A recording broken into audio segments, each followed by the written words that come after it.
So the Detroit Lions have recently fired defensive backs coach Aubrey Pleasant. Um,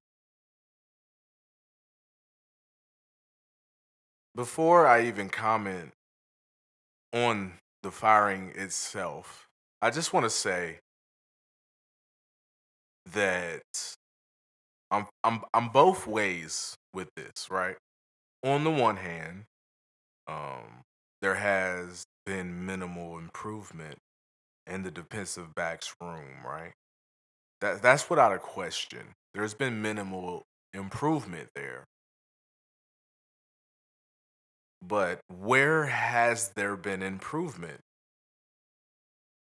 What I don't understand immediately, just diving right into it here, what I don't understand about the firing of Aubrey Pleasant is it just sends all the wrong messages.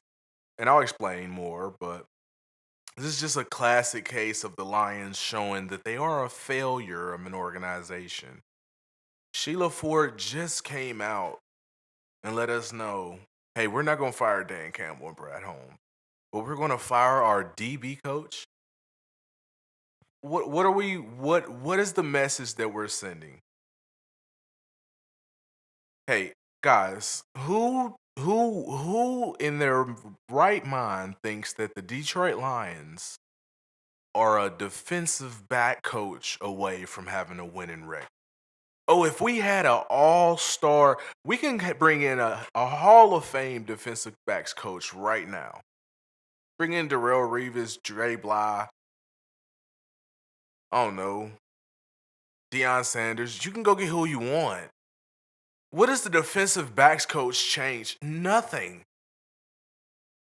A fall guy, a scapegoat, or is there something deeper going on? Was there an argument? I remember hearing. I didn't see this personally, so I would love if somebody would post the clip. But they said there was a shot during the game where Aubrey Pleasant and Aaron Glenn were in a heated back and forth. I didn't see it personally, but then he comes out and gets fired. But on the other hand, I guess in my Aaron Glenn video, I showed you guys the tweet. Ben said you should hold Aaron Glenn and Aubrey Pleasant accountable for what we're seeing on the back end.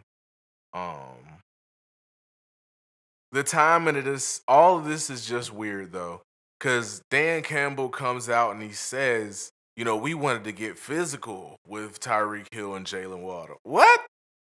You don't have anybody that can run on your team. Like, you want to play press, bump, and bump and run coverage with AJ Parker? AJ Parker on Jalen Waddle, you want to play bump and run? What are you talking about? Amani Warrior on Tyreek Hill, you want to play bump and run? Why? I don't.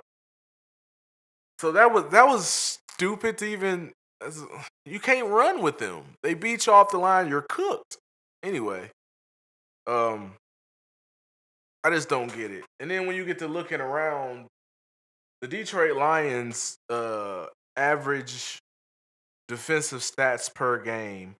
They allow 67% completion percentage. They allow 249 passing yards per game, and they allow 1.5 passing touchdowns per game. It's not that bad, honestly. It is bad. When I say not that bad, I mean in relation to maybe the run defense, which is currently 31st in the NFL.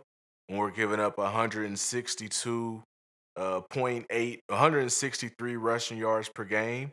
In the last 3 games, the Lions have given up 183 yards per game. Um, I just wonder why is defensive line coach Todd Walsh not being fired. I mean, what we've seen from Aiden Hutchinson, like disappearing, showing up once per game, twice this season. Uh, why is Kelvin Shepard off the hook? All of our linebackers that are not named Malcolm Rodrigo are terrible. Um, I don't get it. I don't understand how the sword fell to Aubrey Pleasant. Am I saying Aubrey Pleasant is doing a great job? Fuck no. I mean, if you want to fire him. I don't really care. Everybody needs to go. It's not just him. This entire coaching staff is a failure, an abject failure. This entire regime is a failure, and we're trying to cover up. We're trying to put duct tape over a hole in the boat.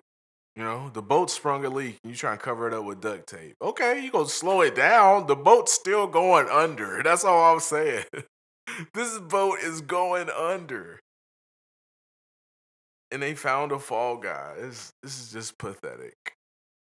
This is just pathetic. That's not like so inconsequential. This was something else. This is a defensive backs coach is not gonna make a difference in what we're seeing.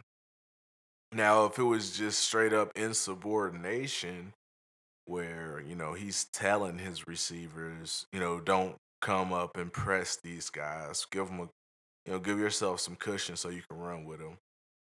That's one thing. I do remember when we fired the special teams coordinator because he called for a when Daryl Bevel was head coach, the special teams coordinator called for a fake punt. That was direct insubordination. He got fired. So I'm wondering if this is somewhere along the same lines because it doesn't make sense to fire your defensive backs coach when you have the worst rushing game in the NFL.